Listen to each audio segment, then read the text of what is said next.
Ukraine Russia વચ્ચે સતત 7 દિવસથી ચાલી રહેલું ભીષણ યુદ્ધ ક્યારે શાંત થશે તેનો જવાબ કોઈની પાસે નથી। પરંતુ આ યુદ્ધમાં બંને બરબાદીના દ્વાર પર ઊભા હોય તેવું દુનિયા આખી જોઈ રહી છે।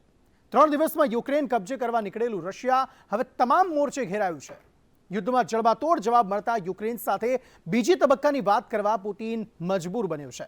તો આર્થિક મોરચે યુરોપ અને મહાસત્તા યુક્રેનના સમર્થનમાં આવતા રશિયા કંગાળ થવાની કગાર પર આવીને ઊભું રહી ગયું છે।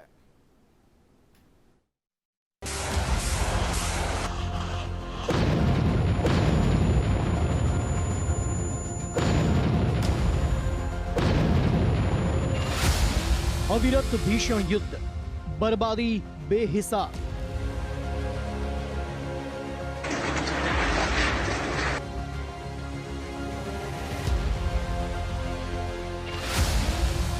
राजधानी कीव में शोक, सायरन અને એટેક।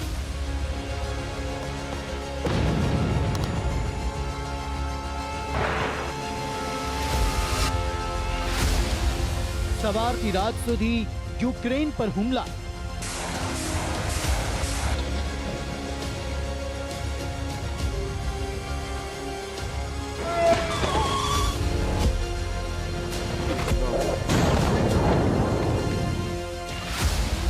ખાર્કિવ શહેરમાં બરબાદીનું આક્રમણ।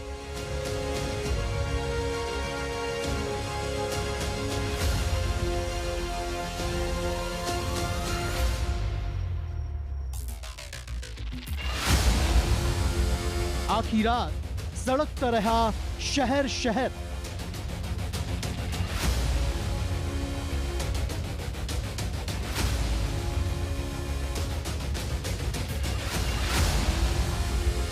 रशिया पर घात, यूक्रेननी પડખે તમામ।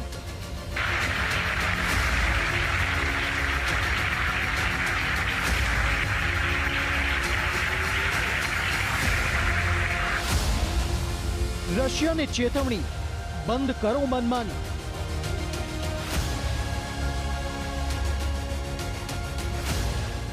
जंगना प्रकोपे जीव बचाववानी जहमत।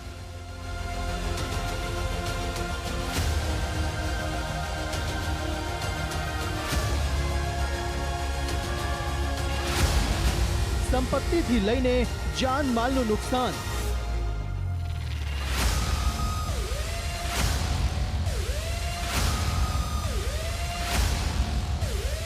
યુક્રેનની સાથે રશિયા પણ યુદ્ધમાં બરબાદ।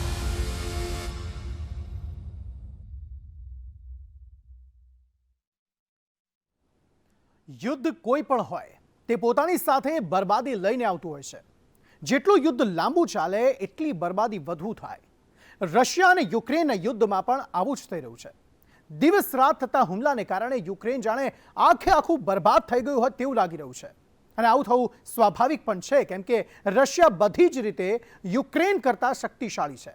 પરંતુ બરબાદીના આ યુદ્ધમાં રશિયાને પણ મોટા પ્રમાણમાં નુકસાન થયું છે। ત્યારે જોઈએ યુદ્ધથી બરબાદીનો આ રિપોર્ટ।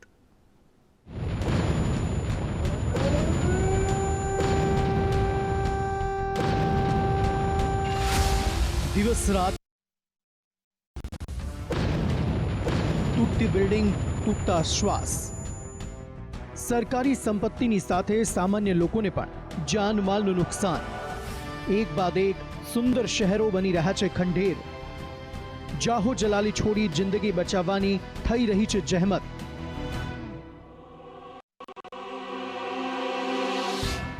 घर रोजगार छोड़ी परदेश। बे देश वच्चेनी सरहदनी लड़ाईमां ज्यारे शहरों सळगवा लाग्या ત્યારે જિંદગી બંકરમાં કેદ થઈ ગઈ છે। યુક્રેન પર થઈ રહેલા રશિયાના હુમલાને પગલે સેંકડો જિંદગી યુદ્ધની આગમાં હોમાઈ ગઈ તો હજારો જિંદગી ઘાયલ થઈ ગઈ। કોઈએ સંતાન ગુમાવ્યા તો કોઈએ ઘરનો મોહ भी ગુમાવ્યો। કોઈ નિરાધાર બની ગયા તો કોઈ આઝાદીની લડાઈમાં કામ આવી ગયા। યુક્રેનના શહેરે શહેર ખંડેર બની રહ્યા છે। જ્યાં જુઓ ત્યાં સળગતી અને તૂટેલી ઇમારતો દેખાઈ રહી છે। રસ્તા પર સળગેલા વાહનો પડ્યા છે। જ્યાં જુઓ ત્યાં કાટમાળ નીચે દટાયેલી લાશો છે। રસ્તા પર લોહીની જાણે નદીઓ વહેતી હોય તેવું લાગી રહ્યું છે। તો હજારોની સંખ્યામાં લોકો પોતાના સપના, જિંદગીની કમાણી છોડીને જીવ બચાવવા યુક્રેન છોડી રહ્યા છે. યુદ્ધભૂમિ યુક્રેનના આ દ્રશ્યો એ વાતનો પુરાવો આપી રહ્યા છે કે રશિયાના આક્રમણમાં યુક્રેન બરબાદ થઈ ગયું છે. હવે તો માત્ર સ્વાભિમાન અને આત્મસન્માનની લડાઈ લડાઈ રહી છે. રશિયા દ્વારા યુક્રેન સામે છેડાયેલું યુદ્ધ બંને દેશો માટે મોટા પ્રમાણમાં બરબાદીનું યુદ્ધ સાબિત થઈ રહ્યું છે. રશિયાએ યુક્રેન પર હથિયારો, ટેન્ક અને એરક્રાફ્ટથી હુમલો કરવા માટે અંદાજે 1,90,000 સૈનિકો મોકલ્યા, જ્યારે યુક્રેન પણ સતત પોતાના સૈનિકો અને નાગરિકોની મદદથી રશિયાના મનસૂબાને નિષ્ફળ બનાવવાનો પ્રયાસ કરી રહ્યું છે. આ બધાની વચ્ચે બંને દેશો વચ્ચે સતત 7 દિવસથી ચાલી રહેલા યુદ્ધને લઈને કોને કેટલું નુકસાન થયું તેના દાવા બંને તરફથી કરવામાં આવી રહ્યા છે. પરંતુ કેટલાક આંકડા એવા છે જે હજુ પણ સવાલ બનીને જ રહી ગયા છે. આ યુદ્ધમાં અત્યાર સુધીમાં કેટલા લોકોએ જીવ ગુમાવ્યા, આ યુદ્ધથી બંને દેશોને કેટલું આર્થિક નુકસાન થઈ રહ્યું છે અને સેના પર કેટલો ખર્ચ કરવો પડશે, આ તમામ સવાલોનો સ્પષ્ટ જવાબ યુદ્ધ વિરામ બાદ જ મળશે. યુદ્ધમાં અત્યાર સુધીમાં કોણ કોના પર હાવી સાબિત થઈ રહ્યું છે તેની જો વાત કરીએ તો યુદ્ધના પહેલા 5 દિવસમાં યુક્રેનના 352 નાગરિક અને જવાનોના મોત નિપજ્યા, જ્યારે રશિયાના 5,300થી વધુ સૈનિકોને યુક્રેને મોતને ઘાટ ઉતાર્યા. તો રશિયન હુમલામાં યુક્રેનના 31 એરક્રાફ્ટ નષ્ટ થઈ ગયા, જ્યારે યુક્રેને પણ રશિયાના 55 એરક્રાફ્ટને નષ્ટ કર્યા. રશિયાએ યુક્રેનના 314 ટેન્ક અને બખ્તરબંધ વાહનોને ઉડાવ્યા, તો સામે યુક્રેને રશિયાના 1,007 ટેન્ક અને બખ્તરબંધ વાહનોને ઉડાવ્યા. એટલું જ નહીં, રશિયાએ યુક્રેનના 121 તોપ અને આર્ટિલરી નષ્ટ કર્યા, તો સામે યુક્રેને રશિયાના 200થી વધુ તોપ અને આર્ટિલરી નષ્ટ કર્યા. આ તમામ આંકડા બંને દેશની સરકારી વેબસાઇટના છે, જેના પરથી એ વાતનો પુરાવો મળી જાય કે યુક્રેન ભલે રશિયા કરતાં નાનો દેશ હોય, ઓછો શક્તિશાળી હોય, પરંતુ યુદ્ધમાં રશિયા કરતાં યુક્રેન તાકાતવર દેશ તરીકે સાબિત થઈ રહ્યો છે. યુક્રેનના રાષ્ટ્રપતિ ઝેલેન્સ્કીએ યુદ્ધના 7મા દિવસે સમગ્ર દુનિયાને 6 દિવસમાં યુક્રેને રશિયાને પહોંચાડેલા નુકસાનનો હિસાબ આપ્યો હતો. ઝેલેન્સ્કીએ કહ્યું કે દેશની રક્ષા માટે રશિયા સામેની લડાઈમાં યુક્રેનના લોકોએ 6 દિવસમાં રશિયાના 5,840 સૈનિકોને મોતને ઘાટ ઉતાર્યા, તો 30 ફાઇટર પ્લેન તોડી પાડ્યા, સાથે જ 31 હેલિકોપ્ટર, 211 ટેન્ક, 85 આર્ટિલરી ગન, 862 સશસ્ત્ર સૈન્ય વાહન, 40 મોબાઈલ રોકેટ લોન્ચર્સ, 2 બોટ, 355 વાહન, 60 ફ્યુઅલ ટેન્ક, 3 ડ્રોન અને 9 એન્ટી એરક્રાફ્ટ વોરફેરને નષ્ટ કરાયા. તો રશિયાના સેંકડો જવાનોને બંધક બનાવ્યા હોવાના પણ અહેવાલો સામે આવી રહ્યા છે. જો કે છેલ્લા 2 દિવસથી રશિયાએ પ્રહારો તેજ કર્યા છે, પરંતુ આ હુમલામાં યુક્રેનને કેટલું જાનમાલનું નુકસાન થયું તેની ચોક્કસ માહિતી હજુ સુધી સામે નથી આવી. બંને દેશોની નુકસાનીના આ દ્રશ્યો અને હિસાબ માત્ર યુદ્ધભૂમિ યુક્રેનનો જ છે, પરંતુ રશિયા અને યુક્રેન વચ્ચે માત્ર જમીની લડાઈ જ નથી, પરંતુ સાયબર અને આર્થિક મોરચે પણ લડાઈ ચાલી રહી છે, જેમાં યુક્રેન પર હુમલો કરીને રશિયા બરબાદ થઈ રહ્યું છે. યુક્રેન પર યુદ્ધનો નિર્ણય હવે રશિયા માટે જ મુશ્કેલી સર્જનારો સાબિત થઈ રહ્યો છે. યુક્રેન પર જલ્દી કબજો મેળવવાના ભ્રમ સાથે 1,90,000 સૈનિકોને જંગના મેદાનમાં ઉતારનાર પુતિનનો દાવો હવે ઊંધો પડી રહ્યો છે. આ યુદ્ધને પગલે રશિયાના કુલ ખર્ચમાં દૈનિક ઓછામાં ઓછા 1.12 લાખ કરોડ રૂપિયાનો વધારો થઈ રહ્યો છે. બીજી તરફ પશ્ચિમી દેશોએ પણ રશિયા સાથે ડોલર, યુરો, પાઉન્ડના વેપાર પર પ્રતિબંધ મૂક્યો છે. પશ્ચિમી દેશોના આર્થિક પ્રતિબંધોને પગલે રશિયાના અર્થતંત્રને મોટા પ્રમાણમાં નુકસાન થઈ રહ્યું છે. યુદ્ધની શરૂઆતના 3 અઠવાડિયા પહેલાથી જ રશિયન કંપનીઓને નુકસાન થવાનું શરૂ થઈ ગયું હતું. તેના શેર બજારમાં 10 ફેબ્રુઆરીથી અત્યાર સુધીમાં 40%થી વધુનો ઘટાડો થયો છે, જેને પગલે રશિયાની લિસ્ટેડ કંપનીઓને મોટું નુકસાન થઈ રહ્યું છે. તો વૈશ્વિક બજારમાં રશિયન કરન્સી રૂબેલની કિંમત પણ તળિયે પહોંચી રહી છે. નિષ્ણાતોનું માનવું છે કે આવી સ્થિતિમાં જો યુદ્ધ 10 દિવસથી વધુ ચાલશે તો રશિયા ગરીબીની કગાર પર પહોંચી જશે. પુતિનને સમાધાન માટે વાટાઘાટો કરવા મજબૂર થવું પડશે અને આવા જ સંકેતો રશિયા તરફથી જોવા મળી રહ્યા છે. બ્યુરો રિપોર્ટ, સંદેશ ન્યૂઝ. શક્તિશાળી પુતિને જે ઇરાદા સાથે, જે મનસૂબા સાથે અને જે રણનીતિ સાથે યુક્રેન પર આક્રમણ કર્યું એ તમામ સોગઠા અત્યારે ઊંધા પડી રહ્યા છે. યુક્રેન પર રશિયા કબજો કરી શકે છે કે નહીં એ તો સમય જ બતાવશે, પરંતુ પરિણામ પહેલા પુતિનની હાર આખી દુનિયા જોઈ રહી છે. વિશ્વની 11મા નંબરની સૌથી મોટી અર્થવ્યવસ્થા રશિયા આંતરરાષ્ટ્રીય નાણાકીય વ્યવસ્થામાં અલગ પડી શકે છે અને તેનો પુરાવો આપી રહી છે રશિયાની તાજેતરની આર્થિક વ્યવસ્થા.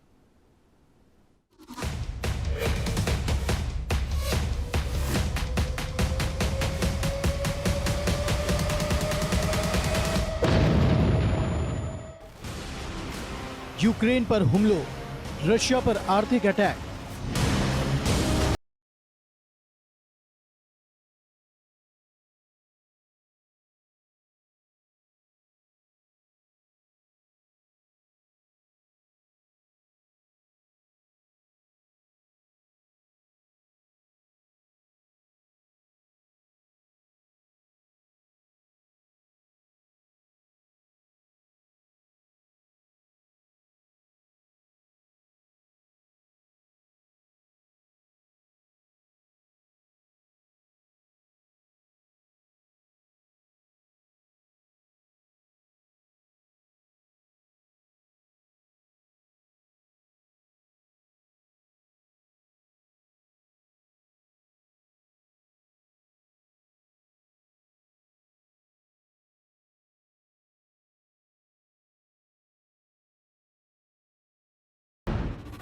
રશિયન કરન્સી રૂબેલ સૌથી નીચલા સ્તરે.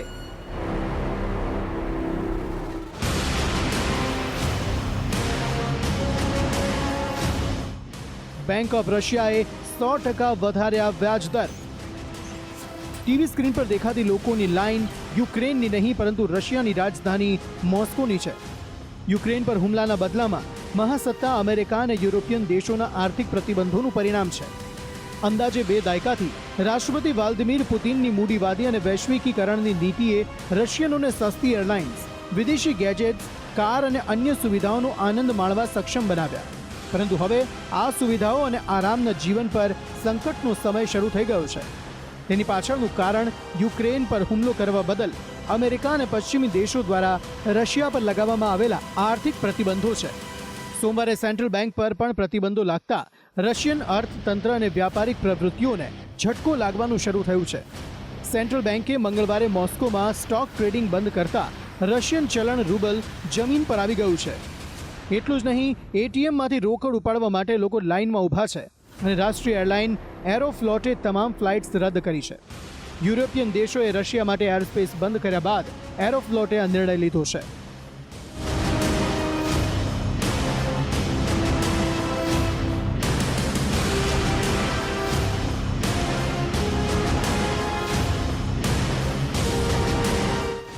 યુક્રેન પર કરાયેલા ક્રૂર હુમલાના જવાબમાં રશિયા હવે અમેરિકા સહિત ઘણા મોટા દેશોની ટીકાનો સામનો કરી રહ્યું છે.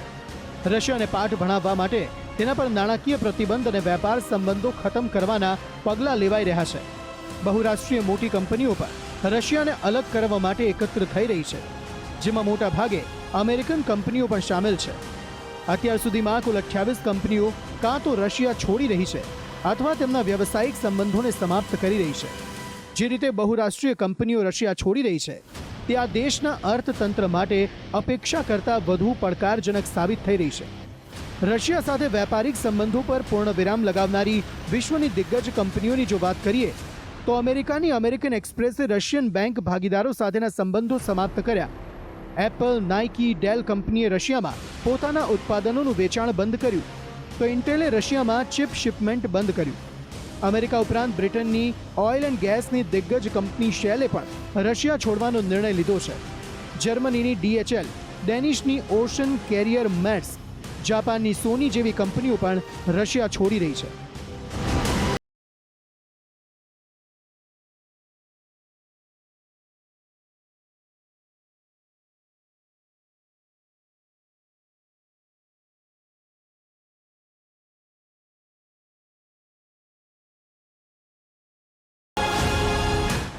તો સાથે જ બ્રિટિશ પેટ્રોલિયમ એટલે કે BPએ રશિયન સરકારની ઓઇલ કંપની રોસનેફ્ટમાંથી પોતાનો હિસ્સો વેચવાની જાહેરાત કરી. ઓટોમોબાઈલ નિર્માતા કંપની વોલ્વોએ કહ્યું કે તે રશિયામાં ટ્રક બનાવવા માટે તેની ફેક્ટરી બંધ કરી રહી છે. તો મર્સિડીઝે પણ રશિયન ટ્રક નિર્માતા સાથે તેની ભાગીદારી પૂર્ણ કરી. એટલું જ નહીં, કંપનીઓએ વેપાર બંધ કરતા અને રશિયા પર કડક આર્થિક પ્રતિબંધોની અસર હવે શરૂ થઈ ગઈ છે. વિશ્વની 11મી સૌથી મોટી અર્થવ્યવસ્થા રશિયા આંતરરાષ્ટ્રીય નાણાકીય વ્યવસ્થામાં અલગ પડવાની શરૂ થઈ ગઈ છે. રશિયા સામેના સૌથી કડક પ્રતિબંધો પૈકી એક એ છે કે તેના $640 અબજ વિદેશી મુદ્રા ભંડારને ફ્રીઝ કરી દેવાયો છે, જેને કારણે રશિયન નાણાકીય બજારમાં હલચલ મચી ગઈ અને રૂબલ 30% ઘટીને ઐતિહાસિક નીચી સપાટીએ પહોંચી ગયો હતો. પરિણામે રશિયાએ વ્યાજદર 9.5%થી વધારીને 20% કર્યા અને વિદેશીઓ અને સિક્યુરિટીઝના વેચાણ પર પ્રતિબંધ મૂક્યો. રશિયાની આર્થિક સ્થિતિ આવી જ રહી તો મોંઘવારી આસમાને પહોંચી શકે છે. રોકાણ ઘટી રહ્યું છે, રૂબેલની કિંમતો ઘટી રહી છે. નિષ્ણાતોનું કહેવું છે કે આ પ્રતિબંધોને કારણે રશિયાના જીડીપીને 1.5%નો ફટકો પડી શકે છે અને અર્થવ્યવસ્થા મંદીમાં જઈ શકે છે. પરિણામે દેશમાં અશાંતિ ફેલાઈ શકે છે. કેટલાક નિષ્ણાતોનું માનવું છે કે પશ્ચિમી દેશોના કડક પ્રતિબંધો અને યુક્રેનના પ્રતિકારને કારણે પુતિન યુદ્ધને વધુ તીવ્ર બનાવી શકે છે અને આવી જ હરકત પુતિન કરતો પણ જોવા મળી રહ્યો છે. યુદ્ધના 7મા દિવસે અમેરિકાએ રશિયા પર વધુ પ્રતિબંધો લગાવ્યા બાદ પુતિને ફરી પરમાણુ હુમલાનો રાગ આલાપ્યો. પુતિને કહ્યું, જો પ્રતિબંધો વધુ રશિયાના વિદેશ મંત્રી સર્ગેઈ લાવ્રોવે ત્રીજા વિશ્વયુદ્ધની ધમકી આપતા કહ્યું કે જો ત્રીજું વિશ્વયુદ્ધ થશે તો તેના પરિણામો ખૂબ જ ભયાનક આવશે. એમાં પરમાણુ હથિયારોનો ઉપયોગ પણ ખુલ્લેઆમ થશે. અમે પહેલાથી જ સ્પષ્ટ કરી દીધું છે કે અમે યુક્રેનને પરમાણુ હથિયારો મેળવવાની મંજૂરી નહીં આપીએ. જે યુદ્ધ ચાલી રહ્યું છે તેના માટે અમેરિકા અને પશ્ચિમી દેશો જવાબદાર છે. એટલું જ નહીં, મીડિયા રિપોર્ટ્સ મુજબ દાવો કરવામાં આવી રહ્યો છે કે પુતિન યુક્રેન પર 3 દિવસમાં કબજો કરવા માંગતો હતો, પરંતુ પુતિનનો આ પ્લાન સંપૂર્ણ નિષ્ફળ દેખાઈ રહ્યો છે, કેમ કે 7 દિવસથી યુદ્ધ ચાલી રહ્યું છે અને રશિયન સેના હજુ સુધી યુક્રેનના કીવ, ખાર્કિવ સહિતના વિસ્તારો પર કબજો કરી શકી નથી. ત્યારે આર્થિક સંકટને જોતા રશિયા કંગાળ થવાના ભયમાં પરમાણુ હુમલો કરે તો પણ નવાઈ નહીં. અને જો આવું થશે તો યુક્રેન અને રશિયા જ નહીં પરંતુ દુનિયાના અનેક દેશો બરબાદીના દરવાજા એ આવીને ઊભા રહી જશે. બ્યુરો રિપોર્ટ, સંદેશ ન્યૂઝ.